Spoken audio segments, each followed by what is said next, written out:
आप सभी को राम राम। आज हम यूजीसी नेट हिंदी इकाई 8 इसमें भारतेंदु जी का नाटक पढ़ेंगे भारत दुर्दशा। और इस नाटक में क्या क्या पढ़ेंगे आज हम? लेखक का परिचय, नाटक का परिचय, कथानक, मुख्य पात्र, नाटक का उद्देश्य क्या है, इसकी भाषा शैली कैसी है, हिंदी साहित्य में इस नाटक का क्या महत्व है, और नेट परीक्षा के लिए जो अति महत्वपूर्ण बिंदु हैं उन पर चर्चा करेंगे। आइए शुरू करते हैं। लेखक परिचय। युग प्रवर्तक भारतेंदु हरिश्चंद्र, जिनका जीवन काल 1850 से 1885 है, को आधुनिक हिंदी साहित्य का जनक और हिंदी नव जागरण का अग्रदूत माना जाता है। उनका जन्म 9 सितंबर 1850 को वाराणसी के एक संपन्न परिवार में हुआ था। मात्र 35 वर्ष की अल्पायु में उन्होंने 72 से अधिक ग्रंथों की रचना की, जिसमें नाटक, कविता, निबंध और पत्रकारिता शामिल हैं। उन्होंने 1873 में कवि वचन सुधा, हरिश्चंद्र मैगजीन और महिलाओं के लिए बाला बोधिनी जैसी पत्रिकाओं की रचना की।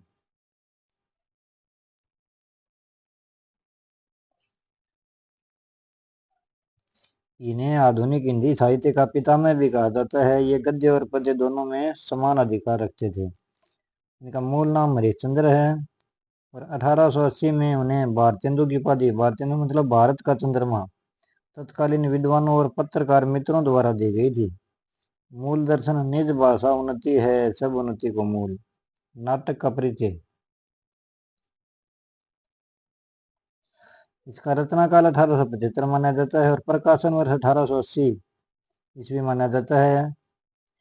परीक्षा में प्रकाशन वर्ष आए तो आपको 1880 लिखना है, क्योंकि ये प्रमाणिक पुस्तकों में लिखा है, रामचंद्र शुक्लवाली में भी और दूसरी में भी। किसी गाइड में से 1875 देख के हमें लिखना नहीं है। विधा और शैली। यह एक लास्य रूपक है। शैली प्रतीकात्मक और व्यंग्यात्मक है। यह हिंदी का पहला राजनीतिक नाटक माना जाता है। राष्ट्रीय चेतना जगाना, तत्कालीन भारत की दुर्दशा का यथार्थ चित्रण करके देशवासियों को जगाना ही इस नाटक का मुख्य उद्देश्य है। नाटक की प्रकृति कैसी है? यह एक दुखांत नाटक है।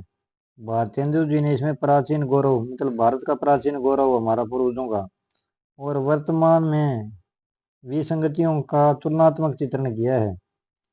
कथानक, ये संगतियां नहीं, विसंगतियां। कथानक ये कुल 6 अंकों में है, तो इसमें अंक 1 से 3 तक पतन की शुरुआत। अंक 1 इसका स्थान है विथि, मार्ग। अंकों के नाम भी याद रखने हैं, स्थान का नाम। पहले अंक का स्थान विथि है। एक योगी का प्रवेश। वह लावणी गीत के माध्यम से भारत के प्राचीन गौरव और वर्तमान दुर्दशा, रो हूँ सब मिलके, आओ हूँ भारत भाई, हा हा, भारत दुर्दशा देखी न जाई, ये गीत गाता हुआ आता है। अंक 2 का स्थान है शमशान और टूटे फूटे मंदिर। मंच पर दीनहीन भारत का प्रवेश। भारत मतलब इस नाटक में एक पात्र है। वह अपनी दशा पर रोता है और अंततः मूर्छित हो जाता है। निर्लजता और आशा, ये दो भी पात्र हैं नाटक में, उसे उठाकर ले जाते हैं। अंक 3 का स्थान है मैदान। खलनायक भारत दुर्देव का प्रवेश। वह अपनी सेना, सत्यानाश, फौजदार, लूट, कलह है, इनके साथ मिलकर भारत के धन और बल विद्या को नष्ट करने की योजना बनाता है। मतलब पूरी तरह से भारत को नष्ट करने की योजना बनाता है। कौन है? भारत दुर्देव। अंक 4 का स्थान है अंग्रेजी सजा हुआ कमरा। भारत दुर्देव द्वारा भारत को पूरी तरह से नष्ट करने के लिए रोग, आलस्य, मदिरा और अंधकार को भेजा जाता है। आलस्य का गजल गान, दुनिया में हाथ पैर हिलाना नहीं अच्छा। अंक 5 है स्थान किताब खाना। 7 सभ्य आदमियों की कमेटी। भारत रक्षा के उपाय सोचते हैं, तभी डिसलॉयल्टी मतलब राजद्रोह आकर सबको गिरफ्तार कर लेती है। 7 सभ्यों की कमेटी में कौन कौन थे? सभापति बंगाली, एक महाराष्ट्रियन, एक एडिटर, एक कवि, एक देसी महाशय और दूसरा देसी महाशय। इन 7 आदमियों की कमेटी थी। अंक 6 का स्थान है गंभीर वन का मध्य भाग।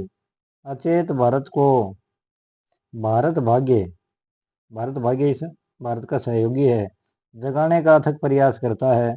असफल होने पर निराश होकर अपने सीने में कटार घोंपकर आत्महत्या कर लेता है। इस नाटक में जो ये भारत भाग्य है ये आत्महत्या कर लेता है।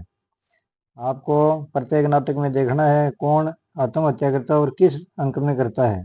तो ये अंक 6 में करता है अपने यहाँ। 3-4 नाटकों में आत्महत्या की गई है पात्रों द्वारा। पात्र और उनकी भूमिका। नाटक के पात्र प्रतीकात्मक हैं जो भारतीय समाज के विभिन्न दोषों और स्थितियों को दर्शाते हैं। आइए पात्रों को देखते हैं। एक पक्ष तो हो गया पीड़ित पक्ष, ये नायक वाला। इसमें नायक है भारत। कैसा नायक है? धीरोदात्त है लेकिन अत्यंत कमजोर नायक जो अपनी दशा पर केवल रोता रहता है। भारत भाग्य दूसरा पात्र है। नायक का सहयोगी भारत को जगाने का असफल प्रयास करता है और अंत में आत्महत्या कर लेता है। जब वो जगाने से भी नहीं जागता है तो भारत भाग्य आत्महत्या कर लेता है। ये इसका सहयोगी है।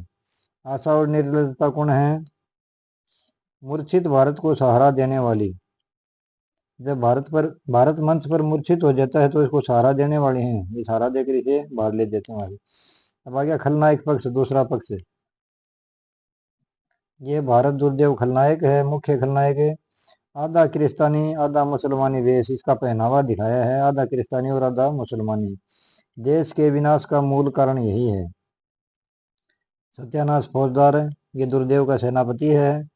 और प्रतीकात्मक सेना क्या है? आलस्य, मदिरा, रोग, अंधकार, डिसलॉयल्टी मतलब राजद्रोह। प्रमुख समस्याएं। आर्थिक शोषण। भारतेंदु जी लिखते हैं, अंग्रेज राज सुख साध सजय सब भारी, पे धन विदेश चली जात है ये अति खवारी। मतलब हमारा भारत का जो धन है वो विदेश में जा रहा है। सबसे बड़े दुख की बात यही है, अंग्रेज उस धन से मौज करते हैं। सामाजिक कुरीतियां। बाल विवाह है, विधवा विवाह का निषेध है, छुआछूत है, समुद्र यात्रा का निषेध है जैसे कारणों को देश की अवनति का जिम्मेदार बताया है भारतेंदु जी ने। उस समय हमारे समाज में ये कुरीतियां व्यापक थी। आंतरिक कमजोरी क्या है? आलस्य, मदिरापान, अज्ञानता और आपसी कलह, आपसी की लड़ाई झगड़े, छुआछूत का, जातिवाद का। ऐसे राजनीतिक गुलामी। ब्रिटिश शासन की दमनकारी नीतियों और टिक्स की मार। यह नाटक में शब्द टिक्स आया है, इसका अर्थ है टैक्स, दिन प्रतिदिन वस्तुओं पर बढ़ता हुआ टैक्स। भाषा व शैली कैसी है नाटक की? नाटक का गद्य खड़ी बोली में है जबकि पद्य ब्रज भाषा में है। नाटक में जो गीत हैं, लावणी है, वो सब ब्रज भाषा में है। शैली प्रतीकात्मक और व्यंग्यात्मक है। गीत योजना। मंगलाचरण है, लावणी है, गजलें हैं और चैती जैसे लोकगीतों का सफल प्रयोग हुआ है इस पूरे नाटक में। हिंदी साहित्य में इस नाटक का क्या महत्व है? यह नाटक राष्ट्रीय चेतना का दस्तावेज है। इससे इसने नव जागरण के दौर में भारतीयों की लक्ष्यहीन सोच, मतलब बिना लक्ष्य की सोच को नई दिशा दी, उन्हें सोचने के लिए मजबूर किया। भारतेंदु ने इसके माध्यम से पहली बार साहित्य को सीधे तौर पर राजनीति और समाज से जोड़ा, मतलब राजनीति और समाज दोनों से पहली बार इस नाटक के माध्यम से जोड़ा। नेट परीक्षा के लिए महत्वपूर्ण बिंदु। मंगलाचरण, इसमें भगवान श्री कृष्ण के कल के अवतार की स्तुति की गई है। प्रसिद्ध पंक्ति, रोव हूँ सब मिलके आओ हो भारत भाई, हा हा भारत दुर्दशा देखी न जाई। ये लाइनें एक योगी गाता और पहले अंक में है, हमको ये याद रखना है। दुनिया में हाथ पैर हिलाना नहीं, मर जाना पर उठकर कहीं जाना नहीं, ये बातें आलस्य कहता है अंक 4 में। जगत सब मानक मेरी आन, मानत मानक नहीं मानत, जगत सब मानत मेरी आन, परम पिता हम ही वेदन के प्राण। ये कौन कहता है? ये रोग कहता है अंक 4 में। अंक 4 में आई हैं ये पंक्तियां। और अंतिम दर से भारत भाग्य द्वारा आत्महत्या कर लेना। हमने इस नाटक में पात्र देख लिए, प्रकाशन वर्ष देख लिया, लेखक देख लिया, नाटक का नाम, सब चीजें पढ़ ली हैं, भली प्रकार से इसका विश्लेषण कर लिया है। अगर आपको ये क्लास अच्छी लगी हो, पसंद आई हो, आपके लिए उपयोगी हो तो कृपया चैनल को सब्सक्राइब करें जी, लाइक करें। आप सबका बहुत बहुत धन्यवाद।